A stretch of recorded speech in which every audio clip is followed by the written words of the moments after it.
Hey there, YouTube. Cheers.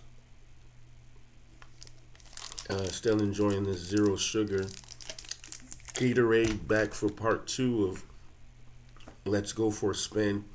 And I didn't say today is February the 19th.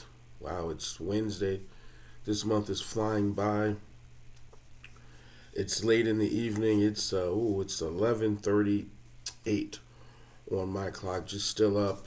Just been home from work for a little while. Just thought I'd get on. I had this pile of records that I wanted to show, and um, I meant to do this yesterday, and I just didn't. So I said, "Well, these records are still out. Let's do it." So let's keep going again. Last week the weather was really bad here in the Midwest. A lot of cold temperature. We had some snow, some ice last week, and just some really cold temperatures. It's still cold outside today. So I did a lot of uh, playing records last week, just staying in the house. So I haven't listened to anything yet this week. I haven't even pulled anything to listen to this week. I might do that tomorrow. I don't know. So while I do have something to show, let's keep going. And so the next album that I played last week was this Isley Brothers classic, Go for Your Guns. This album came out in 1977, and I still remember when it came out on that T-neck label. Here's the back. I still remember when this came out. We were going to, my sisters worked at a skating rink.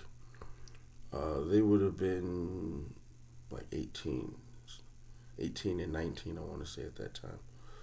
About the time they started working in a skating rink, and a lot of times we would go to skating rinks. And the Isley Brothers music was super popular in every skating rink that we went to. Uh, but I think one of the reasons why I pulled this album to listen to was for the nostalgia of it. It takes me back to my childhood, a simpler time.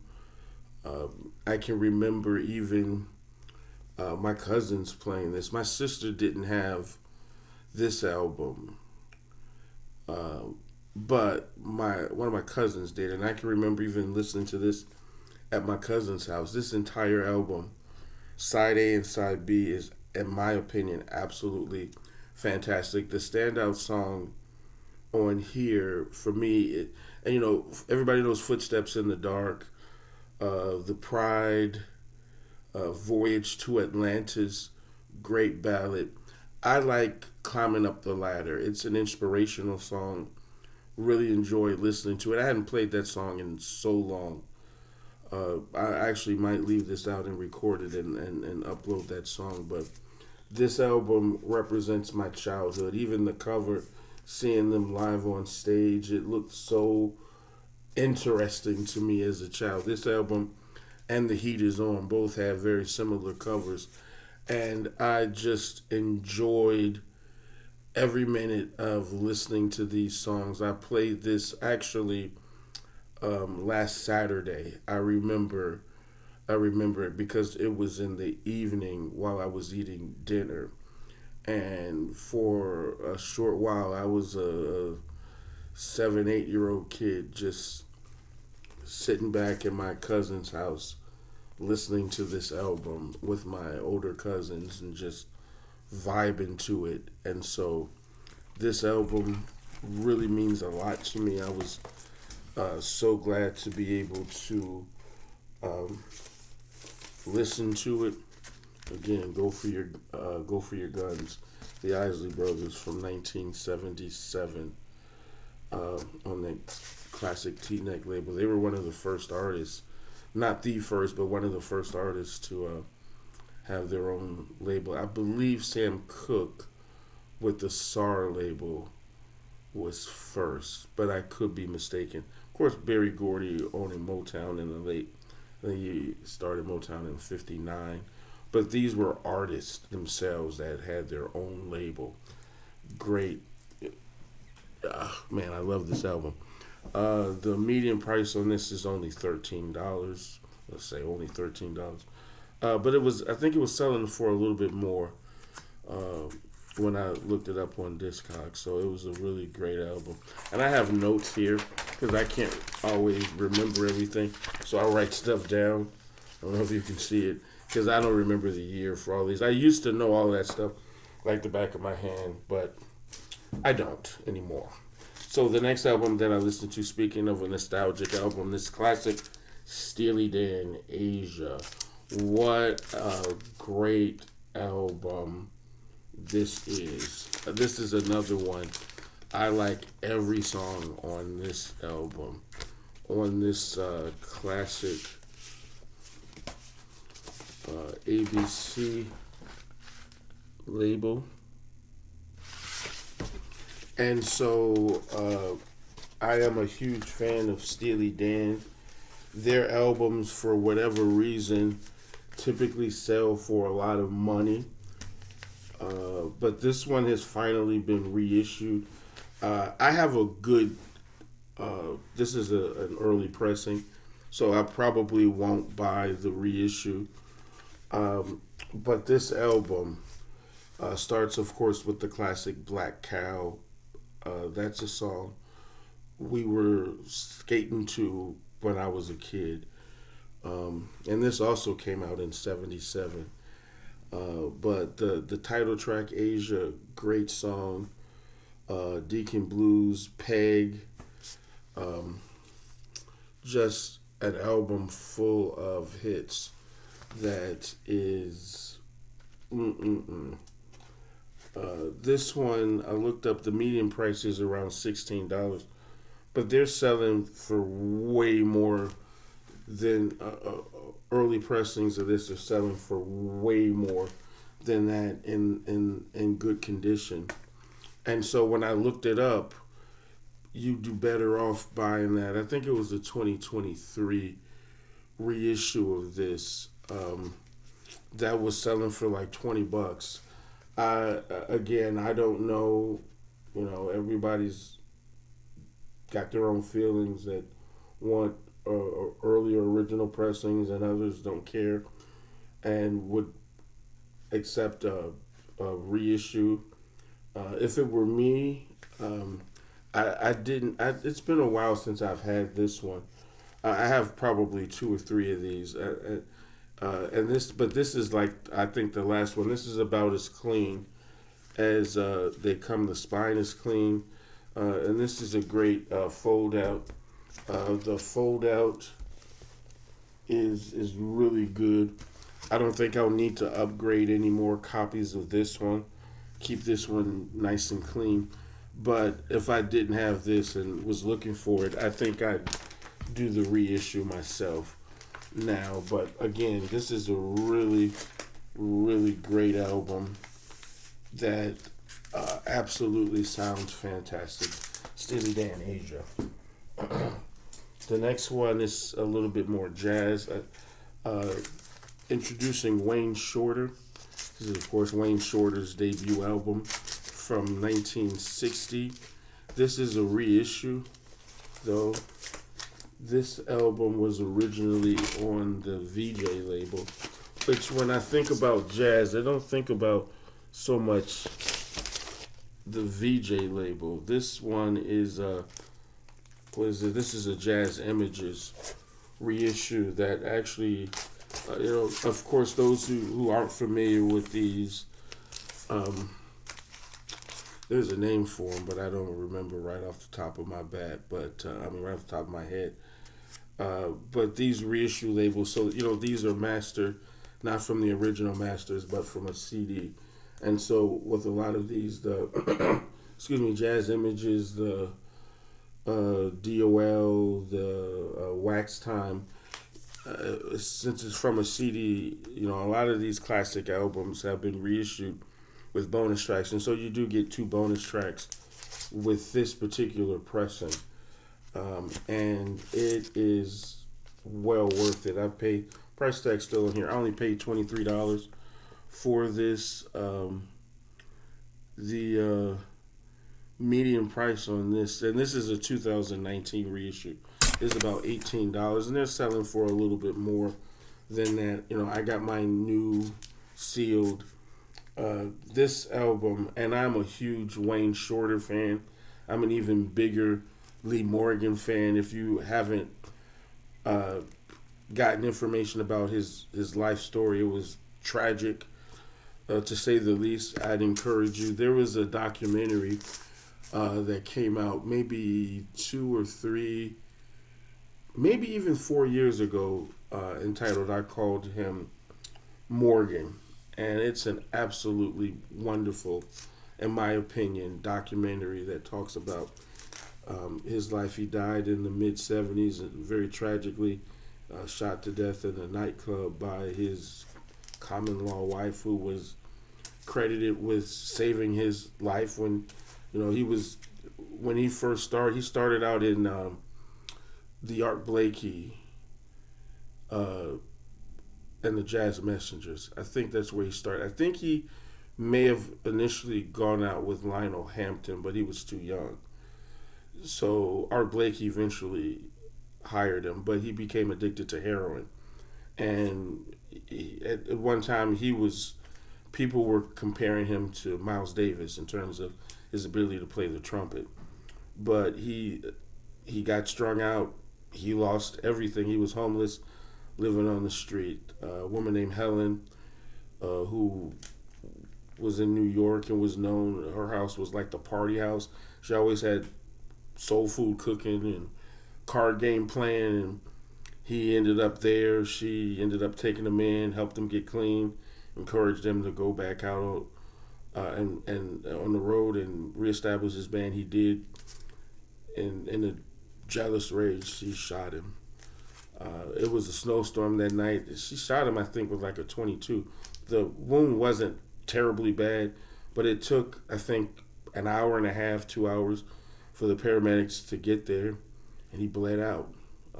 He lived to go to the hospital, but he kept bleeding and he died in surgery. But anyway, that's only the tip of the iceberg of that story. If you have an opportunity, I'd encourage you to go back and watch that documentary. But on this album, you have Wayne Shorter on the tenor sax, of course, Lee Morgan on trumpet, Wynton Kelly, great pianist, Paul Chambers on bass, and Jimmy Cobb on the drums. Great album. I liked side B more than I liked side A. Side A is still good. Side B was just on another level for me. Wrinkles, their version of Mac the Knife, Pug Nose stood out to me. But on side one, the song Harry's Last Stand was, I thought, a really good number. But for me, this was a great album, and very much worth it. Ugh. Wow, time's going. We might end up with a part 3 to this. Not sure. Anyway, the next jazz album that I played was a Lee Morgan album, The Rump Roller. I think if Diddy was a jazz fan, this would probably be his favorite album. I know, I'll show myself out. Anyway, this is a reissue, a 2020 reissue. This album originally came out in 1965. This was a Blue Note release originally. This reissue is a Blue Note Universal reissue that was released, as I said before, in 2020 on 180 gram vinyl. This is the cover. My favorite album by Lee Morgan is the Sidewinder album, but this might very well be close second. And a great lineup on this: Lee Morgan on trumpet, the great Joe Henderson on tenor sax, Ronnie Matthews on piano, Victor Spruce on bass, and Billy Higgins on drums. Side A starts off with the Rump Roller, then goes into Desert Moonlight, great. The B side, Eclipso, I have my glasses. Etta and the lady. The lady is a really great song. But this whole album to me was absolutely fantastic. I enjoyed every minute of it. If and this isn't very expensive. I don't remember. I bought this used, but it had only been played maybe once or twice, and I don't remember how much I paid for it. But I think I paid only like $15 for it in mint condition. The median price on this one is $21, but it's selling for much less. And so, if you are a jazz fan, particularly a jazz trumpet fan, I think this would be a great record um, to listen to. And so, I've got four more records. Let's try to fit these in. All right, the next album had a problem with my computer. I had to pause it for a minute. Sorry. Anyway, the next album that I played last week was this James Brown live at Studio 54. This had never been issued on vinyl before. It was a CD release only. When I went to the record store and bought this a few weeks ago, my intention was to buy new because I'm really trying to cut back based on this economy and what's going on. Was either to get a jazz reissue or classic rock, but I saw this and it stood out to me, and I think when I looked at it, I thought that this really had some great potential for this reissue. And this is on a red vinyl with a really nice insert.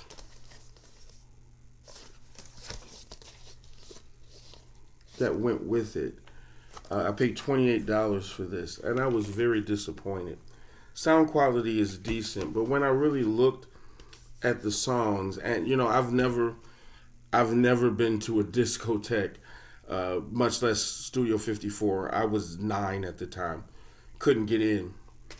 And it says this was recorded at Studio 54, New York City, March 26, 1980. And so this was a time when the late 70s and a portion of the 80s were not kind to James Brown. He just couldn't buy a hit for a while. And when I looked, most of these songs on here, there was a lot of ballads that struck me as being weird to perform at a nightclub like Studio 54. From what I've heard, that place was just wild. Absolutely wild. And a lot of these songs are stuff from the 60s that he did, and it was a lot of ballads. And because he just didn't have as much hits in the late 70s. It starts off they're doing Gonna Have a Funky Good Time. They're doing It to Death for the JBs. High Energy. It starts off strong. I was really feeling it. And then they went in to Get Up Off That Thing, which was fairly new at the time. Then they did Body Heat. Again, another wasn't that old at the time. Then they did Sex Machine. Great. But then they went into Try Me, which was a ballad. Then they did The Payback as part of a medley. And then It's a Man's World, which those didn't. I don't know. It's just my opinion. It didn't fit there. They're also doing on side B. They did It's a Man's World again. Lost Someone. Please, Please, Please. Which a lot of ballads for a nightclub. Those songs, why I would have liked to heard them do maybe Make It Funky, or if they're doing JB stuff, if you don't get it the first time, back up and try it again. Something up tempo, even Watergate or something like that. But they did Papa's Got a Brand New Bag. They did Get on the Good Foot. They did Cold Sweat. It's too funky in here, but I just wasn't feeling the song selection on this one. And so when I looked, I wish I may have listened to this first because I just bought it without listening. Uh, and I see there was only 1,000 copies that were pressed on this. Not impressed with this record at all. If anything, maybe I'd have got a cheap used CD of this or something. But this, and what did I pay? I paid $28 for this. You know, it's a lesson learned, but not really feeling this James Brown Live at Studio 54 album. I'm going to keep it because I don't like getting rid of stuff, but this is something that I really probably won't be listening to very much. Anyway, moving forward, some classic Rolling Stones, Goat's Head Soup. This is a German pressing on this one. This album came out in 1973. Great gatefold album. I do enjoy the gatefold on this one. And then can't get the record out. This is in really great condition. This is the record itself. This album, I hadn't played this album in a real long time. And, you know, I really like the song Angie. It's one of my favorite Stones records. But there's so many other great songs on here. I'm partial to side 2, but Angie closes out side 1. And that's my favorite song on this album. I did listen to both sides, but whenever I do listen to this album, I have to do side 1 just so that I can get some Angie on here. But side 2 is really great. What's this song here that I really like? Hide Your Love and Slow Train. Yeah, that's a good one too because that starts off side 2. Great album. This came out in 1973. I've had this album for a while. I had it on CD before I had it on vinyl. But, and this copy here isn't I upgraded this copy not long ago. I have a US pressing that wasn't in the best of shape. It played but it looked worse than it played. So when I saw this one, I was really eager to upgrade. But this is a really great album. The first album that I ever was familiar with for the Rolling Stones as a kid was Some Girls because of the song Miss You. That was in the skating rinks when I was a kid. Miss You was a very popular song to play. It was actually featured on Black radio at that time because it's really a disco song, I guess. But and then the next one after that was the Tattoo You album because I was a big fan of Start Me Up as a kid. That was one of my favorite songs. I had both of those, Miss You and Start Me Up, on a 45 as a kid. But then when I got older, in the early 90s, I did get the albums, and I don't listen to Rolling Stones albums very often, but when I do, I really do enjoy them, and this is one of those albums that I really do enjoy playing. I like this album better than I like Some Girls, actually, but hey. So anyway, let's keep going because we're getting over here. A little bit more jazz. This great Coltrane classic, Soul Train. Great album. This is a Wax Time edition with a bonus track on there.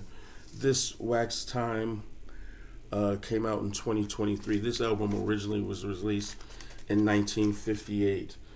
And this, by far, I think, is one of the best Coltrane albums. And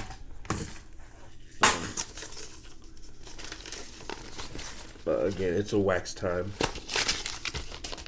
It's a wax time pressing. I don't have an original pressing on this one. It's too expensive. I couldn't afford it. But this album is really, really great. It features Coltrane on tenor sax, Red Garland on piano, Paul Chambers on bass, and Art Taylor on drums. It was recorded February 7th of 1958. A great Van Gelder uh, recorded song. Their version of Good Bait. It's 12 minutes of just grooving. Then they go. They go into I want to talk about you, a great Billy Eckstine classic, and then side two, great, great song. The one that stood out for me was Theme for Ernie. But this whole album, it's a great listen. This was another one that I played. I remember one day last week, right before I went to bed, and I went to bed humming these tunes. Great John Coltrane. I'm a huge John Coltrane fan. I do have a lot of his records, and not all of them, but I'm always, anytime I see something Coltrane, I'm always going to try to pick it up.